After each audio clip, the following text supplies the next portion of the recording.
Shabbat Shalom, everybody. This is Rob Shmuel, Rabbi Stephen, your rabbi, with you with this week's 10-minute Torah.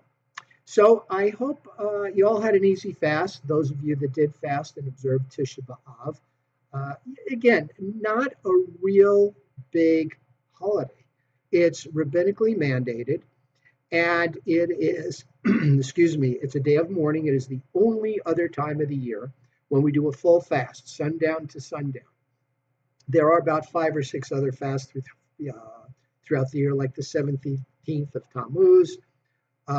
There's one a few days after Rosh Hashanah, but those are minor fasts, sun up to sundown. You're basically only missing lunch. And Tish'a B'Av is sort of like an all-inclusive day of repentance and mourning for the tragedies that have happened. Now, according to the sages, it is the day, the 9th of the month of Av, where the first temple and the second temple were both destroyed, and World War I started, which a lot of people feel was the beginning of the Holocaust, or led to the Holocaust. It's also the day that I want to say Jews were expelled from Spain, but we've been expelled from a lot of countries, so there it is.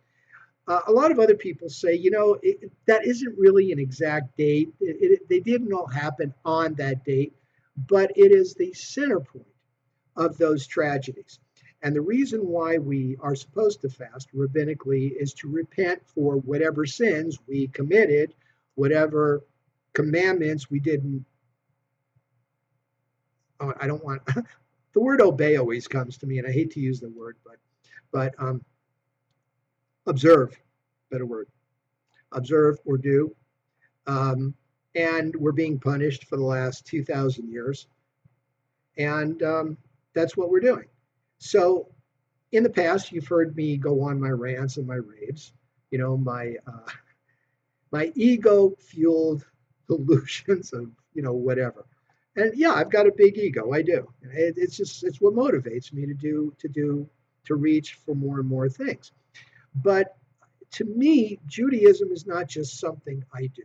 It's something I am. So for me, talking about Tish'a B'Av, it's a personal experience. Judaism, for me, is a personal experience. And that is why I get on my high horse, I don't know if you've heard that expression, about a lot of these things that go on during the year and what we talk about. So for me, Tish'a B'Av isn't just, okay, I'm a rabbi, I got to fast, I'm going to fast, it's a holiday, let's see if we can get people into the synagogue. It's like, hey, folks, it's Tish'a B'Av, let's think about what we've done. But for Tish'a B'Av, I'm starting to reconsider, let's say. Hey, life is a journey, it's a path, and we change things, and I've been real stubborn in the past, and I've said, it's, why do we want to mourn? Why do we want to go into this? But, we Jews, we've got a lot we need to do. Right now, there's a lot of us that are fractured. There's a lot of anti-Semitism out there, and nothing brings us together rather than having a common enemy, right? It's part of history. It's what history is. And it's too bad that we do that. It's too bad that we're all reacting, to people demeaning Israel, to people attacking Hasidim on the streets of Brooklyn and LA. We all feel it. We need to all come together. So to me, this day has now become a reminder that we need to stick together, not to the exclusion of other peoples. Jewish charities are almost unique in that they will give money to people that are not Jews. They will help people that are not Jews just because it's the thing to do. It's what's right. Okay? So we need to come together just because we're Jews, and we need to come together. Let me qualify that. We need to come together to further Judaism. Right now, synagogue membership and attendance is at an all-time low, and we need to fix that. We need to make it more relevant. And here's my tie-in. This week's portion of Eikev kind of addresses that. The commentary in the Art Scroll Chumash. Now, Art Scroll is an Orthodox publishing company.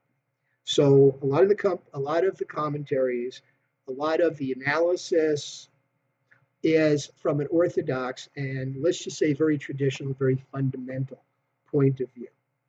So the way they break down, or the sages and rabbis that they quote that break down the word Ekev, because remember the first word or the first within the first verse or sometimes the second verse, there's a key word that's taken to identify that particular portion. So Ekev, if you remember, is part of the name of Yaakov, right? Jacob, because Esau came out first and Jacob was holding on to his heel. And there's a certain negative connotation to that word. There's a certain positive, but it's more of a negative, like the heel, right? You're a heel. Remember that? Yeah, we all know that phrase. But here, and this is where ancient Hebrew is different from modern languages because it's very conceptual. There's another idea related to the word Ekev, and the way they describe it is as reward. Some people say, well, and that's the way it's translated in the text of the translation. But they also say that the idea of the heel is that it's the lowest commandments. We have some great commandments like, honor Shabbat, honor your parents, don't lie, don't steal, don't gossip. Make sure that a Jewish boy at 8 days of age is circumcised. Very important commandments. But there's other types of commandments. And I can't think off the top of my head right now because to me they're all important, right? But the point is don't cherry pick the commandments that you do. Now, a lot of us do that. Well, I'm not really going to be, I'll keep kosher at home, but I'll go out for sushi and, all you can eat shrimp or, gee, I really kind of miss lobster, but I'm at a restaurant, I'm not in my house. People kind of make deals like that. Some people might even say, well, if you're a conservative Jew, the rabbinical assembly has said, yeah, you can get in your car and drive to synagogue and then turn around and come back. The real traditional Jews would say, no, if you have a problem walking, then move. Move to a house that's within walking distance of your shul. That's what you should be doing. Okay? And it's good to have differences of opinion. There's lots of different interpretations. And we just quoted a couple on this one. But again, you got to remember that we're all Jews. And I really want to emphasize that in this week, in this particular portion, and after we've just had Tish'a B'Av.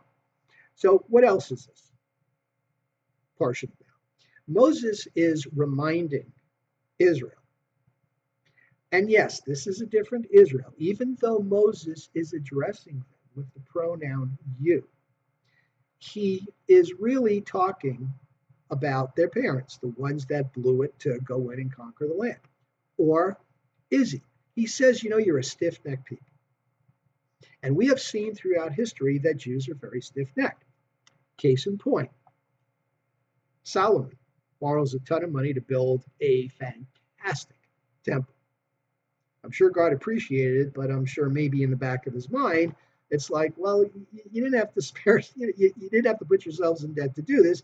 You could have built something a little more modest that, was in reason. That was within reason with costs. And no sooner did Solomon die, but, we had somebody go up and say, I don't want to pay that debt. We're now the kingdom of Israel. And you guys down south in Judea, you take care of the debt. So, we're stiff-necked people instead of, well, let's get together and figure this thing out. And we've seen this in, lots of different situations. But the point is that Moses is reminding them, God led you to war. God gave you the manna that just kind of appeared on the ground, fell from heaven, that sustained you. When there were special times, you had meat to eat. You had shelter. You had the pillars of cloud and fire that protected you. And yet, you went off the rails. When I was up getting the 10 Commandments, you overestimated the days and you thought I wasn't going to return, so you build a golden calf. And to read the commentary, it's like Moses was up and down that mountain 3 times. And he made a point of saying, and I fasted, no bread, no water, for 40 days, 40 nights. Which, by the way, is why if you unfortunately have the misfortune of dropping a Torah, that's why the tradition is to fast. And it's a tradition. Nothing anywhere that says you have to do it, but it's a tradition. You fast 40 days. And these are minor fasts. Once again, it's sun up to sundown.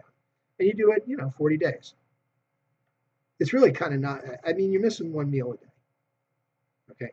So Moses says you're a stiff-necked people. Apple doesn't fall far from the tree. I know what you're going to do, and I'm warning you. So maybe you'll take my words, because I blew it myself, right? Beat the rock instead of talking to it. So that's this week's discussion on Eikev, Parashat Eikev. And it is the triennial cycle. It's the first triennial cycle. Now, in Eikev, and I'll mention this briefly, we get a redo of the Ten Commandments. And it's basically the same, except for Shabbat. At the first point, it was Zachor, remember. Now it's Shamor, which is kind of a negative way of saying observe Shabbat. Remember is, yes, let's remember it. Shamor, guard, or observe, which is don't forget. So it's kind of a positive commandment. It's a kind of a negative commandment couched in a positive. We also, at the end of the Parsha, have the second paragraph of the Shema. Very important. And they're all important. Again, let's not cherry pick minor and major. Let's not, break hairs of what is important. Okay. My ranting, it's a little bit over time, but what I usually do, but thank you for listening. Shabbat Shalom. Hope you're keeping cool. Make sure you hydrate. And thank you for listening.